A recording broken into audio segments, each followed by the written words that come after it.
Most of you know that we've been filming the second season of Sycamore for the last few weeks. We're running the first season. You can come along on Thursday. And the second season will be out by Christmas. And this is the more kind of catechetical parts of the project, where we're teaching a little bit more deeply about what Christians believe. And one of the sessions is on prayer. And yesterday we were out in the streets around SOAS and Birkbeck and UCL doing Vox Pops, the interviews with supposedly random people in the street, carefully chosen, but supposedly random people, asking them the discussion questions. And one of the questions was simply, have your prayers ever been answered? Have your prayers ever been answered? And we had some great replies. Really, you can't prime people for this. So some people told these amazing stories. Yes, my prayer was answered. I prayed for this. It happened the next day. It was a miracle. Others said yes, but. Others said maybe. Others said I'm not sure. Others said no. And someone right near the end, they said, have your prayers been answered? No. And it's probably a very good thing that they weren't. Very deep. So look, just great fun, and I'll keep you up to date, and you can see these new films when they're out after Christmas, hopefully. And there's the question. Have your prayers ever been answered? Does God answer prayer? Why does he sometimes? Why doesn't he sometimes? And just by a coincidence, this is the scripture readings today, exactly that question, and going a bit deeper, all the puzzles and questions that it opens up. Moses is praying very hard for Israel in the battle against the Amalekites. This lovely image of him being on the hilltop with his arms outstretched, raised in prayer. And it's very simplistic view of prayer. I mean, it could get a bit superstitious if you took it in the wrong way, but just here he is. When his arms are up, the battle goes well. When he drops his arms because of tiredness, everything goes badly. Moses' prayer matters. It works. It's effective. So when he struggles, what happens? He needs to sit down, he needs the support of Aaron and Hur, but he keeps praying, and Israel wins the battle. Prayer matters. And in the gospel, the widow wants justice from this unjust judge. He's not interested. Interesting parable. It's a parable, remember. It doesn't tell you what God is like, but it tells you something about prayer. The unjust judge isn't interested, but she keeps pestering and banging on his door. She doesn't give up, and because she doesn't give up, this unjust judge gives her her due rights. He gives her justice. So these wonderful scripture readings, partly, first of all, about persistence in prayer. This is what the gospel author says.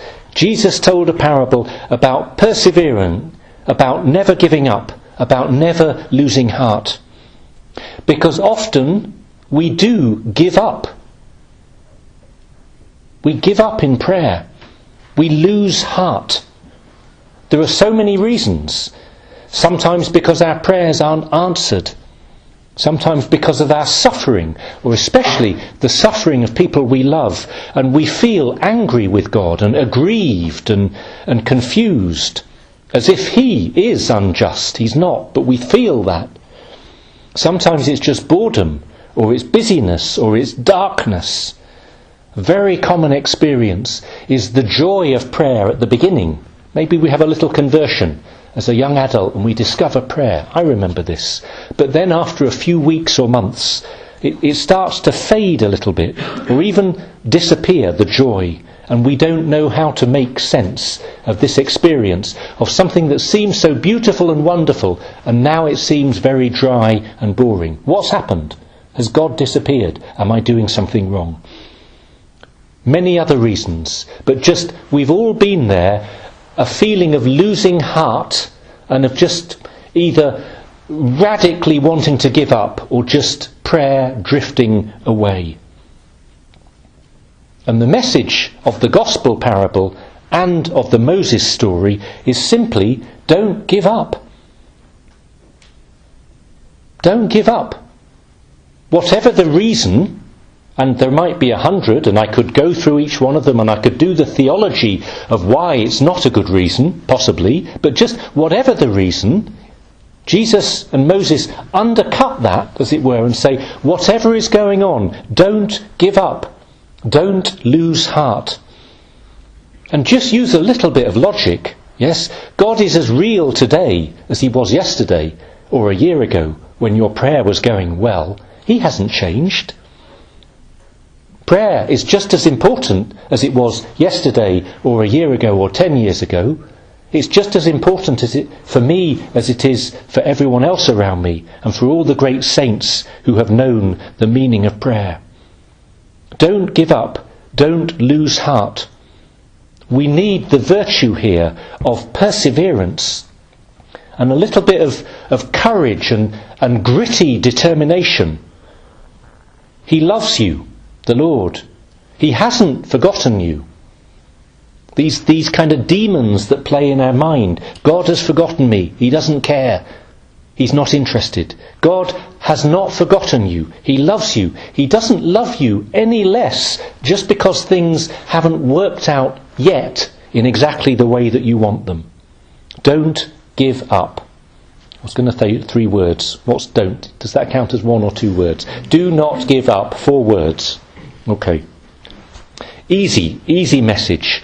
But there's a slightly different theme hidden away here as well, in both the Moses story and the Jesus parable, which is that sometimes prayer is hard work. Sometimes prayer is hard work, and it needs to be. And if we've never actually thought of this, right, you can never ever in your life say, you've never thought of this now, because I've just told you. But if we've never thought of this, it might take us by surprise and we feel that something's going wrong because we have to work hard at it. But sometimes prayer is just hard work.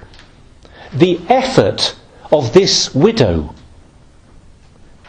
to leave her home, to go across town, to bang physically on the door of the unjust judge, day and night, again and again and again and again. It was hard work. Moses on the mountain is exhausted. It's a lovely little symbol, isn't it? You can go to a praise and worship service, as one does, and hold your hands in the air, and it's magnificent, really. I've been there. Wonderful. But you try holding your hands up like that for half an hour, 3 hours, 15 hours. Prayer is hard work, as Moses found. And he needed the support of this rock that they rolled out so he could sit on it. And these 2 strong men either side to physically hold his arms up. Lovely symbols there. The rock of the church, the Old and the New Testament. We need the church to help us to keep praying, to find a place to pray. We need the support of our brothers and sisters, our community, ultimately of Jesus holding our hands up to help us join in his prayer. The woman is exhausted, Moses is exhausted, but they know that sometimes prayer is hard work. It's not necessarily pleasant always, but it's important, and we need to do that work. The Christian word for this in the spiritual tradition is asceticism. There is a Christian asceticism. It means self-discipline. It's from the Greek word askein. I don't know if I'm pronouncing that properly. To exercise. Asceticism. So yes, let's get this in balance. There is so much joy and beauty and peace often in prayer. There is lots of fulfillment. And we're meant to sometimes experience the peace and the joy and the happiness of praying alone, of praying with each other, of worshipping in the Mass. And this is what heaven is going to be like. It is going to be 100% joy. Okay, I've said that, but sometimes the danger of thinking only in that way is that we can treat prayer as if it is therapy, or self-care, or pampering. And we end up only praying when we feel like it, or when we're in the mood. or if prayer does get tough and a bit of hard work, we think something's going wrong and we give up. Sometimes prayer is just a job to do. Now that might sound very mundane and a bit unspiritual. It's not the only truth about prayer. There are so many truths about prayer, but sometimes it is a job to do. And I don't mean work as in justifying ourselves before God, but entering into the work and the mission of God. That He's called us to be people of praise and petition and thanksgiving and sorrow and intercession and worship. And these great verbs, the work of prayer, of course this engages us. Body, mind, soul, heart, gut. Of course it's going to cost us a little bit, like anything worthwhile. This doesn't diminish prayer. I hope it excites you. Yeah? Oh yes, prayer is not just contemplation and sitting quietly in the silence of meditation. It is that, but prayer is this great task, this great mission that should involve our whole energy. We're working at prayer for ourselves. We're working at prayer for others, especially intercession, praying for others. Sometimes we're worshipping for others because we know they're not able to worship. The sick, the tired, those who are on shift work and can't come to Mass today, we're praying for them. Those who are persecuted and in prison, we are praying for them. We have work to do for others. Just a tiny personal symbol of this. Yeah, I've got upstairs, I should have brought it down. I've got this indestructible rosary. Yeah, I got it online from America. Yeah, it's a rosary and it's made of parachute cord. So literally, I can take it to the gym, put it over one of the pull-up bars, and I can pull myself. I've never done this, but I can pull myself up by. It's made of military parachute cord. And I've got other rosaries and I like them at different times, but I like the idea that there's this great big weapon of a rosary here, yeah? And nothing can tear it from my hand and nothing can break it. And it's not like these cheap rosaries going to fall apart or the beads smash. Yeah, it's great fun. It's just a tiny symbol, but it is a symbol, quite a nice one, of the power of prayer and the gutsiness and the hard work that is required sometimes of our prayer. And just to end on a slightly more refined, meditative, contemplative note, I would say that the last element of prayer hidden away in these stories, which in fact is in the beginning of the Gospel, is it's not just about persevering in prayer day after day, or working hard at prayer day after day. It's about this beautiful phrase in the Gospel, praying unceasingly. To pray without ceasing. To pray continually. Not just frequently, but continually. This great mystery that the Christian authors have puzzled about for millennia, for 2,000 years. How is it possible for us to keep praying always and to never stop? It just seems impossible. Does it mean we don't eat, we don't sleep?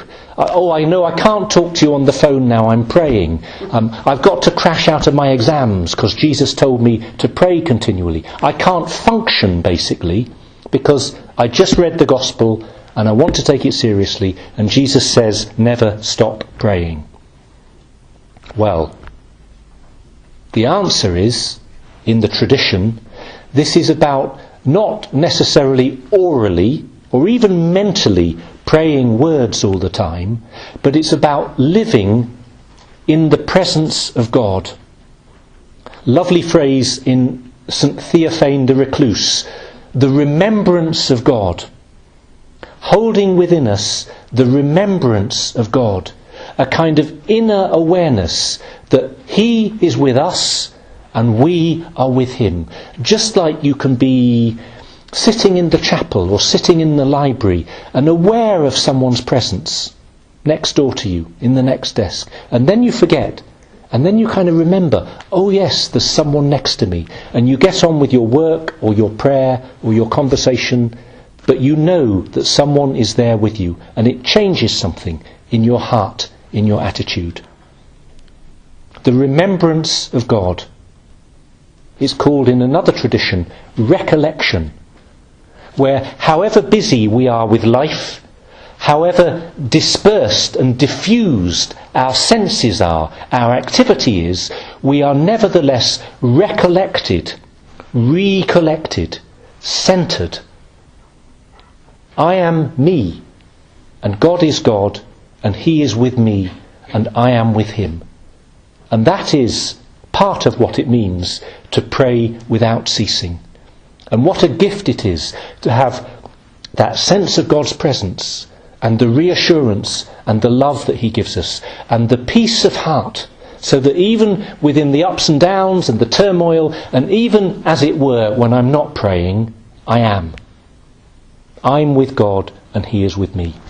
So we have great work to do, we have a mission to pray, but above all we want to remember that the Lord is the Lord and He is with us and we are with Him. And what a difference it makes to know that.